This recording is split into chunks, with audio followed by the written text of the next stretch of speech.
আসসালামু আলাইকুম everyone, welcome back to my channel Manha কিচেনে। আমি মানহা। আপনারা সবাই কেমন আছেন?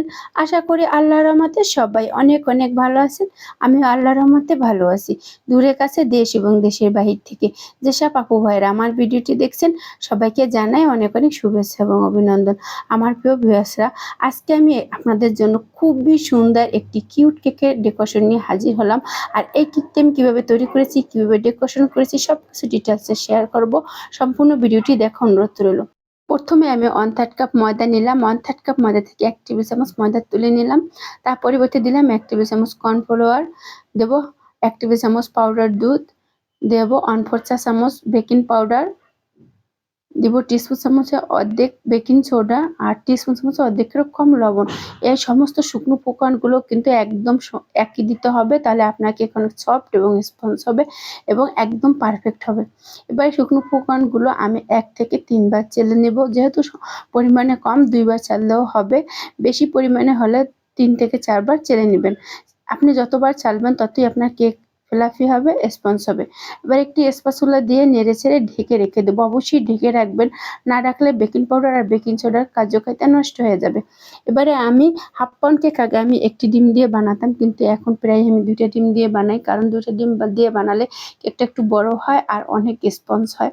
এবারে আমি এখানে 1/3 কাপ চিনি নেব। অবশ্যই মিহিদানা চিনিটা নেবেন, আর মোটা দানার হলে একটু ব্লেন্ডারে ব্লেন্ড করে নেবেন, না হলে শিল্পাটায় বেটে নেবেন। কিন্তু মোটা দানা চিনি দিয়ে কখনোই কেকের ফোম তৈরি করবেন না, মানে ডিমের ব্যাটারটা তৈরি করবেন না, তাহলে আপনার ডিমের ব্যাটারটা পারফেক্ট হবে না। ওভারবিট করতে করতে এটা নষ্ট হয়ে যাবে। এবার আমি মিডিয়াম স্পিডে বিট করতে থাকবো। বিট করতে করতে এক পর্যায়ে দেখা যাবে সম্পূর্ণ ডিমের কালারটা চেঞ্জ হয়ে যাবে এবং একটি ফ্লাফি ধারণ আকার করবে, আর অনেকটা ক্রিমি চলে আসবে।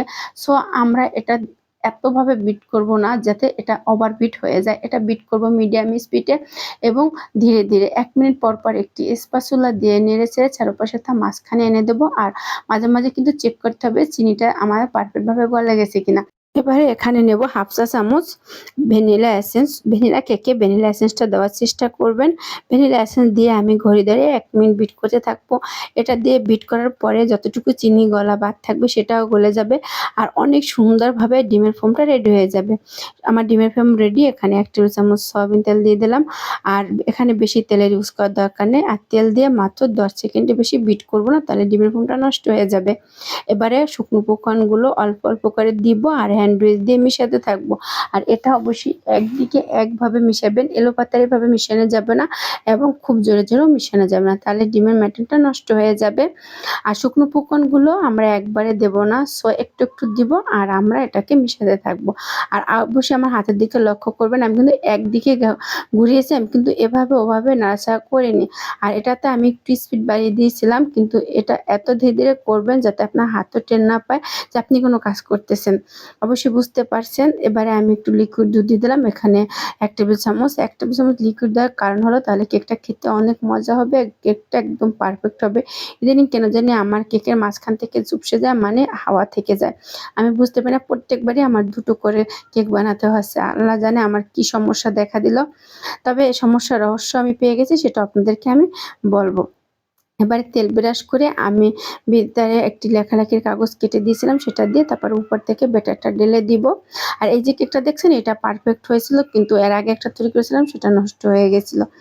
এবারে আমি একটি কাঠি দিয়ে নেড়েচেড়ে ট্যাপ করে তারপরে ওভেনে 5 মিনিটের জন্য প্রিহিট করে রেখে 160 ডিগ্রি সেলসিয়াসে 25 মিনিটের জন্য বেক হতে দিব। আর বেক হওয়ার পরে কিছুক্ষণ, মানে ওভেন বন্ধ হওয়ার পর আমি কিছুক্ষণ ওভেনে রেখে তারপর একটি রেফিং পেপার মুড়ে ঠান্ডা হতে রেখেছিলাম। ঠান্ডা হওয়ার পর আমি কেটেছিলাম।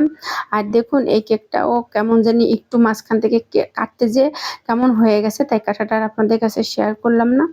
আর এখন তো গরমের সময় আমি 3 লেয়ারে সহজে করতে চাই না, কারণ 2 লেয়ারে করলে কেকটা মোটা হয়, ক্রিমটা কম হয়, খেতে অনেক মজা লাগে।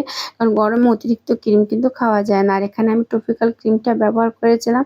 ক্রিম দিয়ে সুন্দরভাবে কভার করে চারপাশটা ক্র্যাম্প পুটিং করার পরে উপরে চকো চিপ দিয়ে দেবো। আর কেকে এভাবে চকো চিপসটা ব্যবহার করবেন বা চকলেট গ্রেট করে দিবেন, তাহলে খেতে অনেক মজা হবে, কাস্টমার আপনার অনেক পছন্দ করবে। আপনার দোয়ায় মাশাআল্লাহ আমার ভালো অনেক অর্ডার আসে। আর এক আপু আমাকে কমেন্ট করেছিল, আপু কেকের দাম কিভাবে নেব? আপু আমি ভ্যানিলা কেক পাউন্ড 1 পাউন্ড নিয়ে 600 টাকা, আর আমি হাফ পাউন্ড 500 টাকার নিচে বানাই না। আর আপনার চকলেট 700 টাকা নিই, আর অরেঞ্জ 800, এরকম করে আমি এই কটা বললাম। আর কটা আমি আপনাকে আবার অন্যান্য কেকের সেলের কত টাকা সেল করি সেটা আমি অন্য কোনো ভিডিওতে বলে দেব। আর এটা কিভাবে আপনি দামটা ধরবেন, কতটুকু খরচ হয়েছে, বা আপনি কিভাবে দাম ধরলে আপনি কিছুটা এর থেকে লাভাংশ পাবেন, সেটা অন্য দিন একটা ভিডিওতে শুধু কাগজ কলম নিয়ে আপনাদেরকে সেটাই আমি বলবো, এবং আপনাদেরকে একটা সুন্দর আইডিয়া দেব যারা আমার মতন নতুন নতুন আপুরা বিজনেস করতে চান। আজকে যতটুকু বলছি উপকৃত যদি হয়ে থাকেন তাহলে অবশ্যই আমাকে কমেন্ট করে জানাবেন। এরকমভাবে আমি ক্রিম দিয়ে কাজ করতে এতটা হেনস্থ আমি জীবনেও হয়নি। এই 2টা কেক বানাতে যতটা আমি কষ্ট করেছি, কারণ এই কেকটা বানাতে গিয়ে যেদিন এতটা গরম ছিল আমি আপনাদেরকে বলে বোঝাতে পারবো না। আমি ক্রিম দিয়ে কাজ করতে পেরেছিলাম না, ক্রিম গলে যাচ্ছিল। পরে কোনো রকম করলাম, সেটা আপনাদেরকে দেখালাম না। তারপরে আমি এখানে চকলেট গানাশ বানিয়ে রেখেছিলাম। আমি এখানে হোয়াইট চকলেটটা সাথে ক্রিম মিশিয়ে, তারপরে কিছু রেড কালার মিশিয়ে আর কর্ন সিরাপ মিলিয়ে এরকম সুন্দরভাবে একটি চকলেট গানাশ বানিয়ে, তারপর চকলেট গানাশটা ঠান্ডা হওয়ার পর এখানে ব্যবহার করব। কারণ এখানে কিন্তু আপনারা একদম গরম গরম ব্যবহার করবেন না, তাহলে কিন্তু আপনার এটা ক্রিমটা গলে পড়ে যাবে। আর অবশ্যই গানাশ দেওয়ার পরে কিছুক্ষণ ফ্রিজে রেখে দেবেন। তারপরে একটি এক্সট্রা নজল দিয়ে আমি সুন্দরভাবে ডিজাইন করে নেবো। আর একদম সিম্পল করেছিলাম, অনেক গরম ছিল, গরমে বেশি কাজ করা অসম্ভব ক্রিম দিয়ে। ভিডিওটি যদি ভালো লেগে থাকে লাইক করবেন, কমেন্ট করবেন, আর আমার চ্যানেলে প্রথমবার হলে অবশ্যই সাবস্ক্রাইব বা ফলো করে আমার সাথে থাকবেন। আর যারা অলরেডি দুটো কাজ করে আমার সাথে আছেন, আমাকে সাপোর্ট করছেন, তাদেরকে মন থেকে জানাই অসংখ্য অসংখ্য ধন্যবাদ এবং অনেক অনেক শুভেচ্ছা অভিনন্দন। আপনাদের সাথে কথা বলতে বলতে পুরো কেকের ডেকোরেশনটাই প্রায় করে ফেললাম। একটি নজল দিয়ে নিচে বটারটাও দিয়ে দিলাম। এবার এখানে লিখে দিব আমি অন্য আর মানে এর আগের দিন আমি এই ক্রিম দিয়ে নাম লিখেছিলাম, সেই ক্রিমটা দিয়ে আবার এই কেকেও আমি নাম লিখলাম মুন্নি প্লাস মরিয়ম। আমার বাসারই এক আপু, তার 2 বান্ধবী এই কেক দুটো অর্ডার করেছিল। আর আগের দিন একটা কেক আপলোড করেছে, আর এইটাই 2টা অর্ডার দিয়েছিল। মাশাআল্লাহ, সুগার বল দিয়ে সাজানোর পরে কেকটা এতটা জোশ আর কিউট লাগতেছিল। আর আপনাদেরকে বলছিলাম না যে একটা কেক নিতে সে আর 2 ঘন্টা আমাকে একটা কেক বানিয়ে দিতে বলছিল, সেটা হলো এই কেকটা 2 ঘন্টা বানিয়েছিলাম। কেমন হলো আমাকে অবশ্যই কমেন্ট করে জানাবেন। আজ এখানেই শেষ করলাম। সবাই ভালো থাকবেন, সুস্থ থাকবেন। আল্লাহ হাফেজ।